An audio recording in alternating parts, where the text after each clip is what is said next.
So hello guys, कैसे हो आप सब। उम्मीद है कि आप सब अच्छे से होंगे। आज का जो हमारा नया टॉपिक है that is interaction of ultrasound with matter. Means कि हमारी जो अल्ट्रासाउंड है वो जब मैटर के साथ इंटरेक्ट करेगी तो कैसी इंटरेक्शंस वो शो करेगी। अब मैटर तो हमारे पास क्या है, सॉलिड, लिक्विड और हमारे पास गैसेस हैं।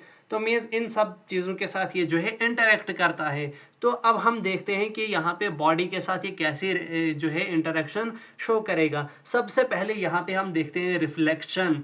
रिफ्लेक्शन जैसे आपने पढ़ा होगा कि कमिंग बैक ऑफ, जैसे आप लाइट में भी पढ़ते हो, जहाँ पे आप लाइट का टॉपिक पढ़ते हो वहाँ आप देखते हो कि रिफ्लेक्शन वहाँ पे भी होती है।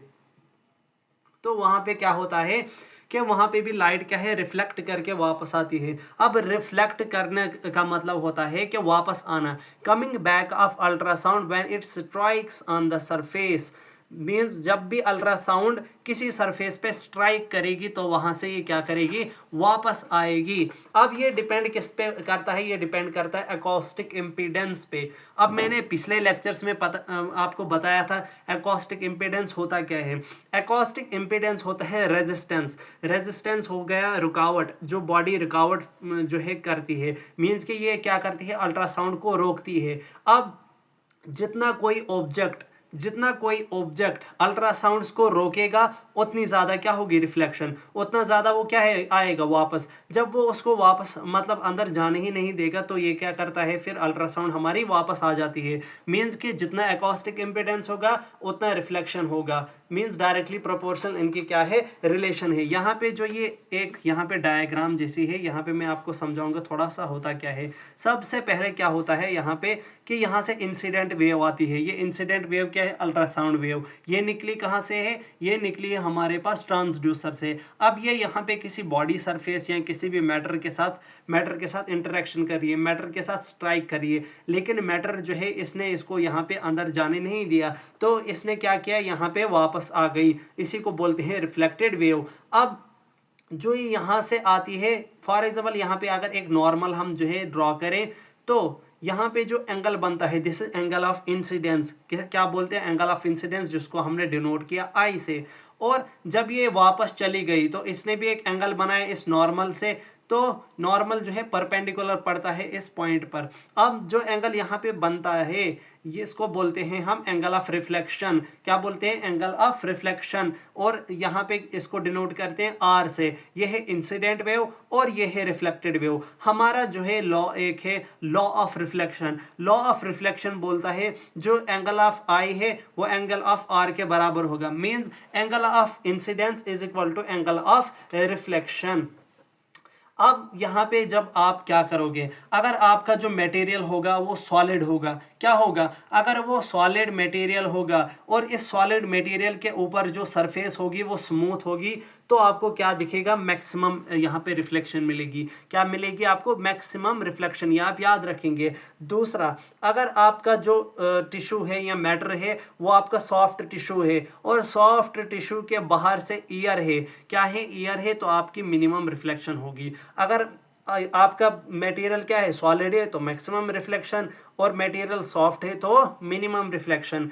इसकी जो क्लिनिकल इंपॉर्टेंस है वो कहाँ पे है, इसकी जो क्लिनिकल जो इंपॉर्टेंस है दैट इज रिफ्लेक्शन। इस रिफ्लेक्शन से बनती है हमारे पास इकोज। क्या बनती है, हमारी इकोज, और यही हमारे पास प्रोड्यूस करते हैं इमेजेस। लेकिन अब इसकी वजह से जो है एक इफेक्ट भी आता है, एक आर्टिफैक्ट आता है। आर्टिफैक्ट हो गया मीन्स के कोई भी इमेज में डिस्टॉर्शन होना, जो जो बॉडी में प्रेजेंट नहीं था वो जो है इमेज में आ जाता है, उसको बोलते हैं आर्टिफैक्ट। तो यहाँ पे आ जाता है mirror image artifact. Mirror image artifact means same to same images यहाँ पे हमारे पास बन जाती है। मीन्स दो इमेजेस हमारे पास बन जाती हैं, उसी को बोलते हैं मिरर इमेज आर्टिफैक्ट। अब दूसरा आता है हमारा रिफ्रैक्शन। पहला था रिफ्लेक्शन, दूसरा है रिफ्रैक्शन। अब इसमें क्या होता है, इस ऊपर वाले में हमने देखा कि वापस आती है, लेकिन इसमें क्या होता है, इसमें जो अल्ट्रासाउंड होती है वो बेंड हो जाती है। क्या हो जाती है, बेंड हो जाती है।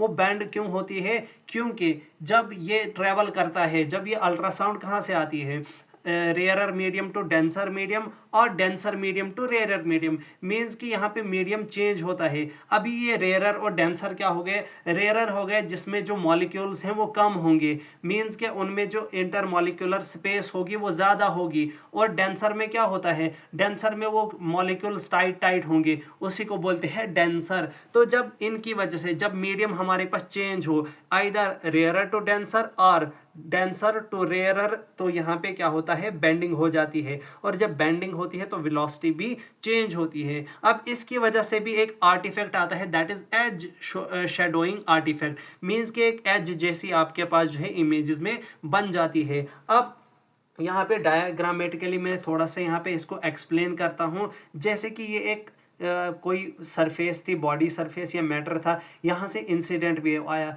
Ultrasound wave. लेकिन जब ये इसके साथ इंटरेक्ट की, यहाँ पे क्या था, यहाँ पे मान के चलिए आप रेयरर मीडियम था और यहाँ पे आपका क्या है, डेंसर मीडियम। तो यहाँ पे क्या हो गया, जब ये इसके साथ इंटरेक्ट करने लगा तो इसने क्या किया, अपनी डायरेक्शन को ही चेंज किया, ये बेंड हो गया। मान के चलिए इसको जाना क्या था, इस स्ट्रेट लाइन में, लेकिन जब इसके साथ ये इंटरेक्ट किया तो ये क्या हो गया, यहाँ पे रिफ्रैक्ट हो गया। इसने क्या किया, यहाँ पे बेंड कर दिया खुद को और यहाँ पे एक एंगल बन गया इसके साथ, और इसी को क्या बोलते हैं, एंगल ऑफ रिफ्रैक्शन। क्या बोलते हैं, angle of refraction.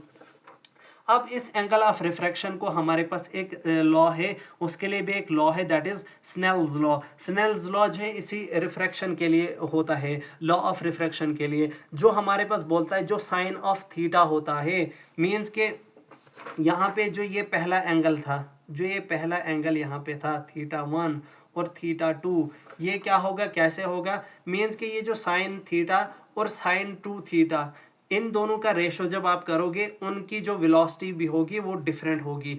Means sine theta की जो वन पहला एंगल होगा और जो दूसरा एंगल होगा, उनके बीच में जो वेलोसिटी है वो डिफरेंट होगी। पहले की वेलोसिटी v1 होगी और दूसरी की वेलोसिटी v2 होगी। अब आपको कब मिनिमम रिफ्रैक्शन मिलेगी और कब मैक्सिमम रिफ्रैक्शन मिलेगी, जब आपका मीडियम, आपका जो अल्ट्रासाउंड है वो डेंसर से रेयरर आएगा तो मिनिमम रिफ्रैक्शन मिलेगा, और जब आपका रेयरर टू डेंसर आएगा तो आपकी क्या मिलेगी, मैक्सिमम रिफ्रैक्शन मिलेगी। अब थर्ड पॉइंट पे आते हैं, ट्रांसमिशन। ट्रांसमिशन होता है जब कोई भी चीज़ ट्रांसमिट होती है, जब कोई भी चीज़ पास होती है। यहाँ पे वो चीज़ क्या है, अल्ट्रासाउंड है, तो अल्ट्रासाउंड यहाँ पे पास हो जाएगी। अब ये डिपेंड किस पे करता है, ये डिपेंड करता है इंटरमॉलिक्यूलर स्पेस पे। जो मॉलिक्यूल्स, जो एटम्स के बीच में स्पेस होती है उनको बोलते हैं इंटरमॉलिक्यूलर स्पेस। अब ये ट्रांसमिशन जो है इन्वर्सली प्रोपोर्शनल है इंटरमॉलिक्यूलर स्पेस के।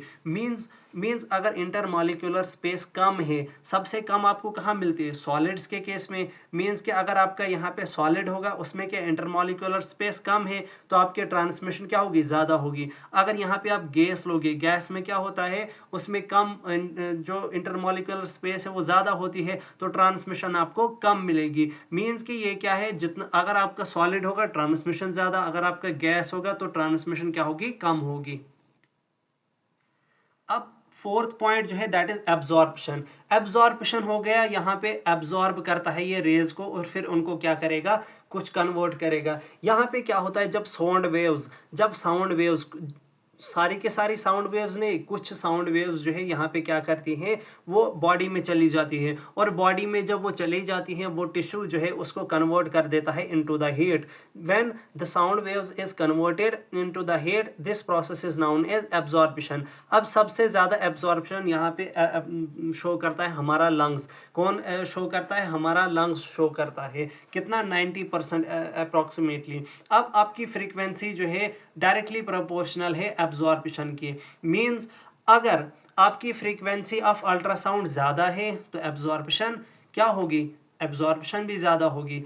अगर आपकी जो फ्रीक्वेंसी है कम होगी, एब्जॉर्प्शन भी कम होगी। लेकिन ये डेप्थ में ज़्यादा नहीं जा पाएगा फ्रीक्वेंसी तब, ठीक है। लेकिन एब्जॉर्ब तो होगा ज़्यादा फ्रीक्वेंसी पे, लेकिन डेप्थ वाली इंफॉर्मेशन आपके पास ज़्यादा नहीं मिलेगी। अब इसकी वजह से भी एक आर्टिफैक्ट आता है, क्या आता है, इसकी वजह से भी एक आर्टिफैक्ट आता है, that is posterior acoustic shadowing. अब इसका मतलब क्या होता है, इसका मतलब होता है कि अगर आपका कोई ऑब्जेक्ट होगा ब्राइट ऑब्जेक्ट, अगर वो ब्राइट ऑब्जेक्ट होगा, ये ब्राइट वाइट, बिल्कुल वाइट दिखेगा ये वाला ऑब्जेक्ट, लेकिन इस वाइट ऑब्जेक्ट के पीछे जो एरिया होगा, इसके पीछे जो एक शेडो होगी वो डार्क होगी। ये वाइट दिखेगा, ये डार्क दिखेगा, इसी को बोलते हैं पोस्टीरियर एकॉस्टिक शेडोइंग। अब इसकी जो क्लिनिकल इंपॉर्टेंस है that is for the therapeutic ultrasound. जब आप थेरेपी वगैरह देते हो पेशेंट्स को, कैंसर पेशेंट हो गए या बाकी पेशेंट्स हो गए, जब आप थेरेपी दोगे उनको थेरापेटिक अल्ट्रासाउंड के लिए जो है इसका बहुत ही इंपॉर्टेंट यूज़ है। अब आता है फिफ्थ में स्कैटरिंग।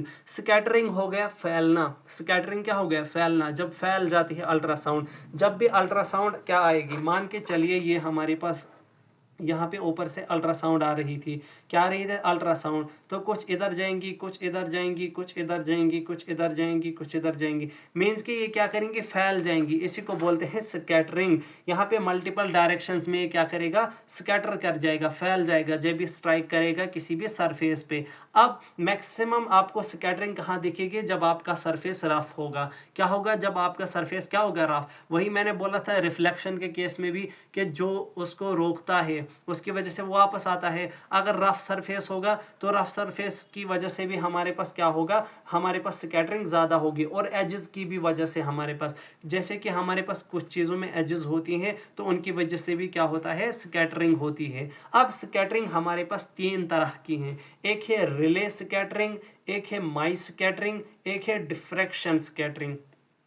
अब ये रिले स्कैटरिंग क्या हो गया? रिले स्कैटरिंग हो गया जब आपका साइज ऑफ पार्टिकल, जो मैटर होता है, जो साइज उसमें पार्टिकल्स के होते हैं, that is less than wavelength of ultrasound. जब उनका साइज जो है वेवलेंथ ऑफ अल्ट्रासाउंड से कम हो, that is noun is relay scattering. दूसरा इसी का अपोजिट है माई स्कैटरिंग। माई स्कैटरिंग हो गया जब पार्टिकल साइज जो है बराबर होगा अल्ट्रासाउंड वेवलेंथ के, मीन्स कि जो साइज यहाँ पे होगा वही वेवलेंथ ऑफ अल्ट्रासाउंड के क्या होगा? बराबर होगा, तो यहाँ पे होगी माई स्कैटरिंग। दो और लास्ट वाला है दैट इज डिफ्रैक्शन। डिफ्रैक्शन में क्या होगा? यहाँ पे जो है साउंड स्ट्राइक करेगा, कहाँ पे? एजेस पे। क्या करेगा? एजेस पे स्ट्राइक करेगा और हमारे पास स्कैटरिंग होगी। अब इसकी जो क्लिनिकल इंपॉर्टेंस है that is used in the Doppler ultrasound. कहाँ पे यूज़ होता है इसका? डॉपलर अल्ट्रासाउंड, जहाँ पे जो है आप क्या करते हो? ब्लड को विजुअलाइज करते हो। तो डॉपलर अल्ट्रासाउंड के केस में आपको क्या दिखेगा? स्कैटरिंग।